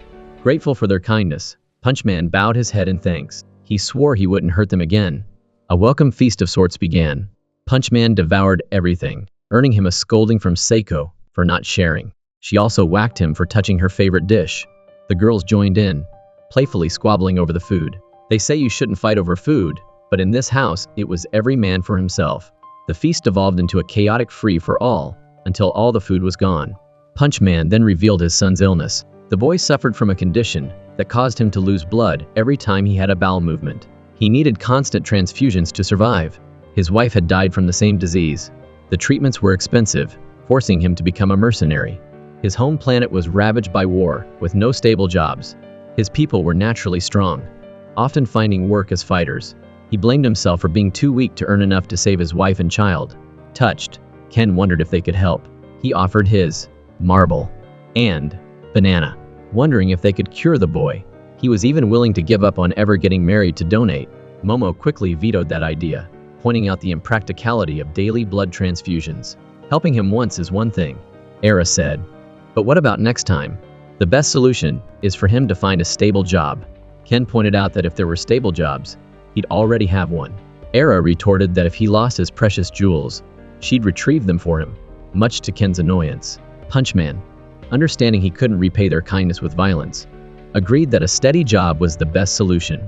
He'd already taken so much from them and prepared to leave. Seiko stopped him. She said, "Your blood smells like cilantro," much to her granddaughter's embarrassment. Momo groaned. Granny, seriously? But Punchman did have a strange scent. Seiko, finding it familiar, pulled out a carton of milk. After drinking it, Punchman's eyes widened. He exclaimed, "It tastes exactly like my blood." The three kids were stunned. Seiko explained that perhaps his blood was similar to cow's milk. The solution was simple. Gather lots of milk for him to send to his son. No more blood transfusions are needed. In the meantime, he could look for a new job. Seiko even knew some people who might give him a cow. Overwhelmed by their generosity, Punchman burst into tears. The next day, armed with a massive supply of milk, his portable blood bank, Punchman returned to his planet. He vowed to repay their kindness one day. The kids waved goodbye to their extraterrestrial friend, fascinated by his spaceship.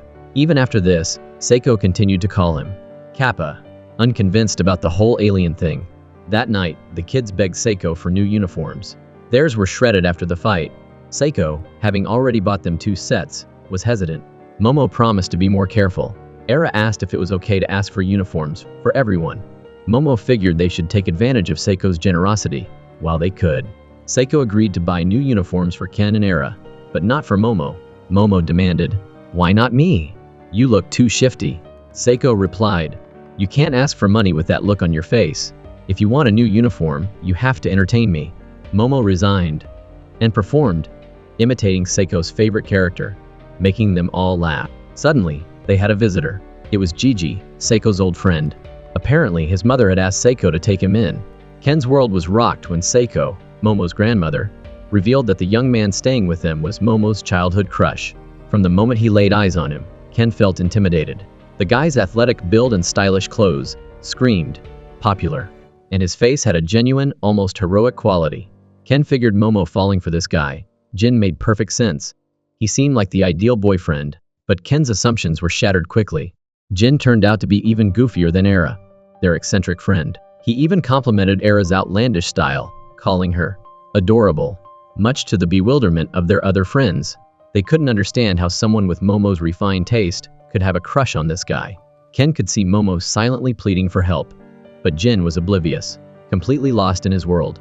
While Jin's goofy antics were constant, he knew how to charm Seiko. He showered her with compliments, comparing her beauty to her younger self, and Seiko, easily swayed by flattery, practically declared him a genius. Meanwhile, poor Momo was still trying to process the situation when Seiko announced that Jin would be staying with them indefinitely. Momo was flabbergasted. She couldn't believe this was happening, but she didn't have the authority to kick him out. Ken was equally shocked. His rival had arrived, and he was living under the same roof as the girl he loved. Era the dramatic one, was convinced this was all part of Momo's master plan. She envisioned Momo assembling allies for a showdown, a Ragnarok, as she called it. Ken just shook his head, wondering what went on inside Era's mind. Seiko turned on Momo, declaring she wouldn't let her evil scheme succeed. Momo was completely baffled by Era's accusations. Era, however, insisted she'd seen through Momo's facade. They were currently cooperating against the threat of aliens, but once that was resolved, Era believed Momo would turn on the world. She vowed to recruit her allies to oppose Momo in this imagined Ragnarok. Momo, bombarded by these unexpected and bizarre events, was reaching her breaking point. Ken, sensing the tension, decided to head home, using the excuse that it was getting late. As always, Momo reminded him to be careful. Ken's heart sank as he walked away, knowing that another guy was now living with the girl of his dreams. His slow, dejected face betrayed his feelings. To lighten the mood, Momo mimicked a monkey, seemingly trying to cheer him up. Ken, utterly confused by her gesture, just stared blankly. Momo, slightly embarrassed, explained that it was her way of saying, "See you later." She then insisted Ken say goodbye in the same way. Ken, awkwardly mimicking Momo's monkey impression, agreed to see her tomorrow. This small, silly exchange was enough to brighten Momo's spirits. Their relationship was still in its early stages, and neither of them was bold enough to express their true feelings. Both of them wore thoughtful expressions as Ken finally left, and a pang of jealousy shot through his heart. Inside, Momo demanded answers from Jin, wanting to know why he'd suddenly moved in. Jin, ever the charmer, complimented Seiko's cooking, earning him more praise. Momo, exasperated, explained that Jin's parents were in the hospital, necessitating his stay. This raised another question in her mind. Jin had plenty of other relatives. Why choose their house? Seiko, hearing this, scolded Momo for her coldness, reminding her that people should help each other in times of need. The combined forces of Jin and Seiko were too much for Momo to handle. Even after dinner, Momo still found the whole situation ridiculous. Jin, oblivious to her frustration, thanked her for the meal, further annoying her. He seemed to have retained the same oblivious personality from their childhood. Suddenly, Jin apologized for his behavior in elementary school, admitting he had joined other kids in teasing her. Looking back, Jin regretted ever having seen ghosts. Momo, listening to his story, initially assumed he'd gotten hold of Ken's magical marble. That wasn't the case. Jin's story took a darker turn. In middle school, after his family moved to a new house nestled deep in the mountains, a place Jin initially loved, things started to go wrong. He was targeted by a malevolent spirit. At first, Jin noticed strange occurrences and told his parents, but they dismissed his concerns. By the time the entity fully manifested, it was too late. While not physically harmed, the terrifying experience left Jin deeply traumatized. Unable to sleep peacefully, the stress took a toll on his parents' health, eventually landing them in the hospital. Before their hospitalization, they'd consulted renowned spiritualists, spending a fortune in hopes of exorcising the entity, but none succeeded. 3 of the 5 spiritualists they hired even met mysterious, unexplained ends. If these experts couldn't handle the spirit, Who could? Through a network of spiritualist contacts, Seiko, Momo's grandmother, was recommended to the family. Her reputation and experience rivaled the best in the field.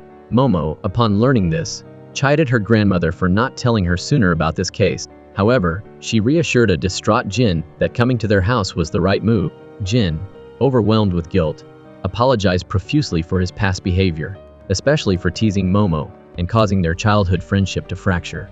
Now he was dependent on the very person he once disbelieved had any spiritual power. Momo accepted his apology, assuring him that her grandmother was incredibly powerful and that he was in good hands. Just then, Seiko dropped a bombshell. She couldn't help. She reminded Momo that her powers were only effective in their hometown. Outside of its boundaries, her abilities were limited. Therefore, Momo would have to handle Jin's haunting herself. Both Momo and Jin were stunned. Jin was particularly shocked to hear the affectionate tone Momo used when addressing her grandmother. The situation turned serious. Seiko theorized that Ken's beacon might be connected to the haunting. To sweeten the deal, she promised to buy Momo a new outfit if she agreed to take on the case, urging her to go wild and demolish the troublesome spirit. The next day, Jin transferred to Momo's class. His real name was Jinpei, but Momo used the more familiar Jin. With his natural charisma, a single introduction was enough to charm most of the girls in class. The boys, however, were less impressed, finding him annoying. The teacher, aware of Jin's family situation, asked the class to be supportive. Because of his connection to Momo, Jin was seated next to her. Muko, initially hostile, warmed up to Jin after receiving a few compliments. Momo, on the other hand, was already getting a headache from Jin's antics. To make matters worse, Jin casually mentioned that he was living with her, sending shockwaves through the classroom. Unable to take his incessant teasing, Momo snapped, playfully attacking him. Muko, surprisingly, defended Momo, telling Jin to back off since Momo already had Ken. Alone in class, Ken wallowed in self-pity, his mind consumed by the new rival, Jin. He wondered if Momo still had feelings for Jin, observing their friendly banter and the compliments they exchanged. The most terrifying thought was that their feelings might be mutual. If that were true, Ken feared Momo would have no time for him anymore. A wave of insecurity washed over Ken, leaving him feeling dejected. Momo had become his confidant, the one he turned to with his supernatural concerns. It wasn't until lunchtime that Ken's spirits lifted slightly. He decided to train, hoping to distract himself from his anxieties. The physical exertion helped clear his mind. Mid-workout, Momo appeared. Seeing him with his head practically buried in the ground, she assumed he was practicing some secret martial arts technique, like the time before. Since it was late, Ken figured she'd already eaten, but Momo declared she'd be eating lunch with him from now on. Her excuse? To keep an eye on him and prevent any more weird incidents. He argued that the previous incident, the accidental kiss, wasn't his fault. When she learned Ken hadn't eaten yet, Momo offered to feed him, an offer he readily accepted. Just then, Jin, the master of unfortunate timing, arrived. Recognizing Ken from the night before, he greeted him cheerfully. Momo feigned disappointment, asking why Jin wasn't eating with Miko. Jin, ever the comedian, joked that Ken must be jealous, then presented Momo with her favorite snack, earning him an enthusiastic thank you. Ken's heart sank. He couldn't bear the thought of losing Momo to this guy. As Ken contemplated making a discreet exit, chaos erupted. A human anatomy model suddenly sprang to life, chasing after Jin. Startled, Ken instinctively cried out to Momo for help, but the model wasn't interested in them. It seemed to be searching for something else. Momo, unfazed by the bizarre sight, stepped in front of the model, attempting to block its path. Jin, fearing for her safety, pulled her aside. Ken seethed with jealousy as he watched them embrace. Momo, noticing a golden glow emanating from the model's groin area, urged Ken to pursue it. Using her powers, Momo grabbed the model, but it was surprisingly strong, dragging both her and Jin along. Seeing Momo in danger, Ken's adrenaline surged, triggering his heightened senses. He yelled at Jin to let go of her. The anatomical model continued its frantic search, seemingly driven by an unseen force, but it was no match for Momo's speed. Ken quickly caught up, prompting the model to assume he was trying to stop it. The duo's experience battling the supernatural kicked in. Ken pointed to a nearby power line, and Momo instantly understood. Linking their powers, they managed to restrain the runaway model, despite Jin's unhelpful attempts to protect Momo by punching Ken in the head.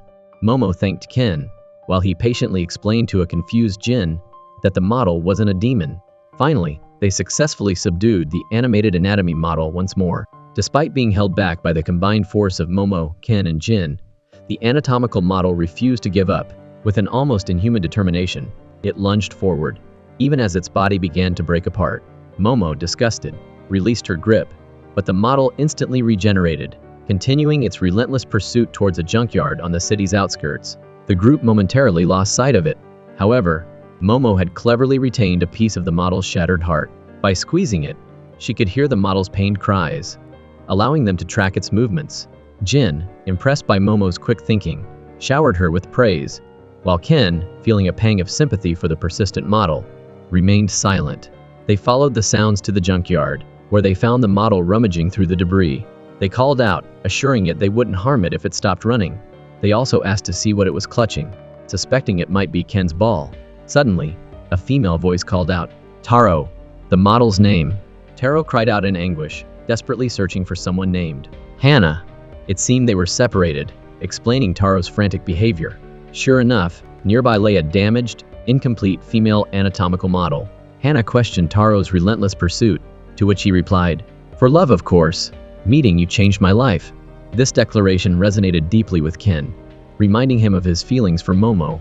He realized he felt the same way about Momo as Taro felt about Hannah. The comedy trio brought home a life-size doll named Hana, and they tried to convince Grandma Seiko to let her stay for a while. Seiko wasn't having it. She exclaimed, "Ken, take this thing back to your house. This isn't some kind of enchanted brothel where I house a bunch of yokai." Momo chimed in, "But we already have Turbo here, and Hannah won't be any trouble." Turbo, the elderly ghost, felt personally attacked. "I am not like that prancing preening thing. I'll bet that doll can't even eat." Which, when you think about it, is probably a good thing. Saves on grocery bills. They inquired about the lovesick man living with them, learning he had returned to school. Taro, the man in question, explained, "As long as I can see my beloved Hana, I can peacefully return to being a life-drawing model for the students. I only ask that I be allowed to visit her here at night." The trio, moved by Taro's devotion, dramatically begged Seiko to reconsider, comparing his love story to a classic romantic tragedy. Ken, in particular, was touched, seeing their love as epic as Romeo and Juliet. Luckily, Seiko is a softie. After Gigi flattered her a bit, she agreed, with just one condition: keep your shenanigans quiet, and don't bother me or the neighbors. Momo then addressed the precious jewel incident. It turned out to be a misunderstanding. What she initially thought was a valuable gem was a Christmas ornament. They collectively cursed the unknown prankster, who stuck a golden ball in Hana's crotch. Putting the incident behind them, Seiko, ever the loving grandmother, started making dinner, ordering the trio to set the table. Naturally, Ken was invited to stay for dinner. Gigi, having witnessed Momo's supernatural speed earlier, was impressed. He thought, no wonder that old lady trusted her with the exorcism. That speed demon power is amazing. He wished he had some cool transformation ability of his own. Ken, however, started getting jealous, seeing Gigi getting friendly with Momo, especially when Gigi leaned in close. In a classic move, Gigi pretended to find a piece of dust on Momo's head. Momo blushed, leaving Ken fuming. Remembering Taro's passionate devotion to Hana, Ken decided to try the same tactic, also pretending to find a speck of dust on Momo's head. Unfortunately, Ken lacked Gigi's charm, and Momo didn't react at all. Feeling embarrassed, Ken declared, "I won't back down. I'll fight for what I want." Momo was completely clueless about what Ken meant. He was, of course, talking about winning her heart. Gigi, however, seemed to get it, and the two boys started their usual comedic antics. Seiko, wielding a kitchen knife, yelled, "Will you two knock it off?"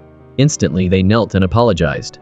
Seiko then reminded Momo to bring her underwear next week for her stay at Gigi's place. The phrasing was a bit too suggestive. Clothes would have been more appropriate. Ken, not having heard about this arrangement before, asked about it. Momo explained that Gigi's house was experiencing a curse and needed her help. Ken was concerned about a young man and woman staying alone together, but Momo assured him it would be fine. Cut to the school. A group of students is playing a game of dare, trying to decide which room to sneak into, when Taro, the life-size doll, bursts out, scaring them half to death. He dramatically throws open a window and jumps out, searching for his beloved Hana. Unfortunately, his dramatic exit is cut short when he gets hit by a truck. Meanwhile, poor Momo is stuck waiting for the lovebirds to reunite. It's 4:00 a.m., and even though Hana's just a doll, Momo treats her with remarkable kindness. "Don't worry, Hana," she says. "I'll wait here with you until your guy shows up." 2 minutes later, she's passed out, sleeping soundly until morning. Taro finally arrives, looking worse for wear, but still manages to let Hana kiss him. Truly a magical moment. Momo eventually wakes up and, seeing them smooching, scolds Taro for being late. He apologizes, explaining that unexpected events delayed him, promising to be there by 2:00 and the following night. In stark contrast to the romantic scene outside, Gigi's room is a mess.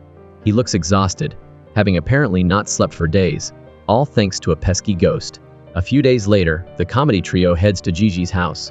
Gigi and Momo continue their friendly banter, even teaming up to tease Ken. Seeing Ken sulk, they stop and offer him snacks as a peace offering. Gigi knows Momo has a sweet tooth and made sure to stock up.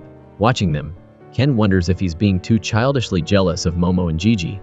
After all, they're childhood friends. But the pangs of jealousy are hard to ignore.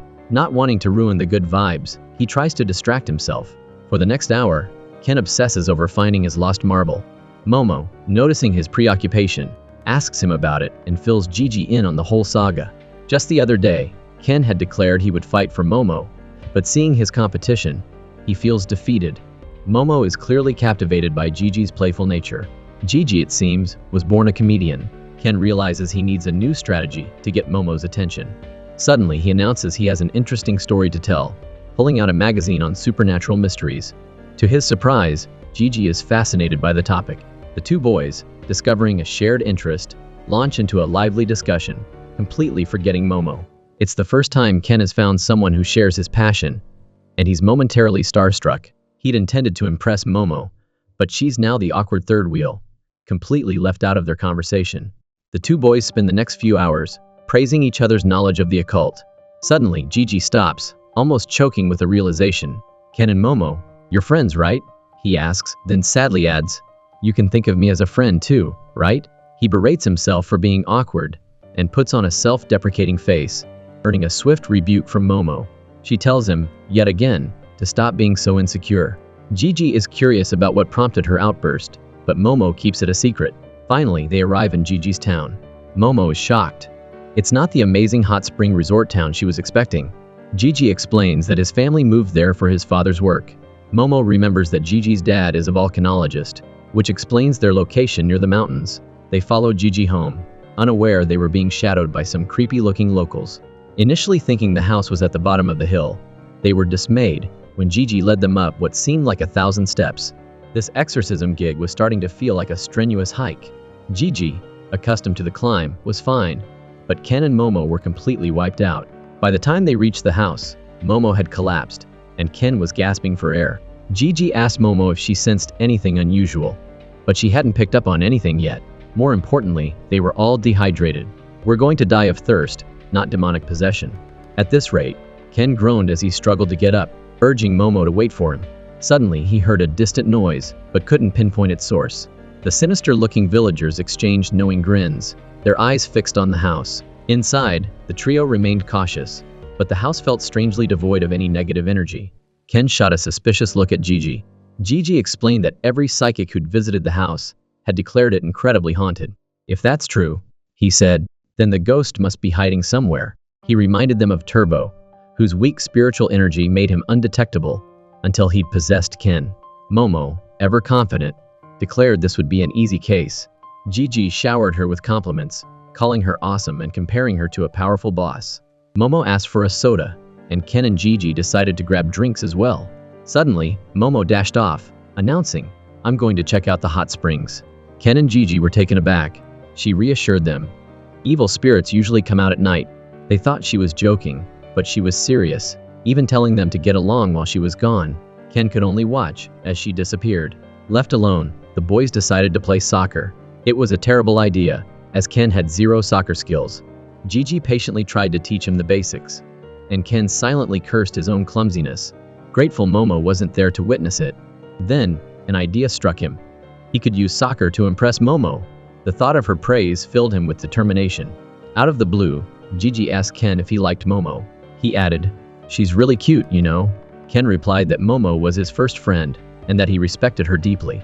Meanwhile, Momo, blissfully unaware of the boys' conversation, soaked in the hot springs. She worried about Ken, hoping he wasn't put off by Gigi's outgoing personality. Gigi then confessed he had a massive crush on Momo. praising her looks and personality, and admiring her proactive nature. Not to be outdone, Ken declared he felt the same way. Their rivalry intensified as they chased the soccer ball, each trying to outdo the other with declarations of their affection for Momo. Gigi played the childhood friend card, thinking he had the upper hand. But then Ken remembered his first accidental kiss with Momo, and a smug sense of victory filled him. Meanwhile, refreshed from her soak, Momo headed back to the house. At the same time, the creepy villagers made their move, sneaking toward the house with sinister grins. Oblivious to the impending danger, Ken and Gigi continued their playful competition. But amidst their game, Ken noticed something odd about the house. There was a long blank wall next to the living room, where there shouldn't be a wall. Things were about to take a turn for the worse on both fronts. Deciding to investigate, they started to break through the wall. As they punched a hole, they discovered the inside was covered in talismans. At the hot springs, Momo faced a different kind of danger. She'd intended to use her speed, but one of the villagers dove underwater and tackled her, pinning her beneath the surface.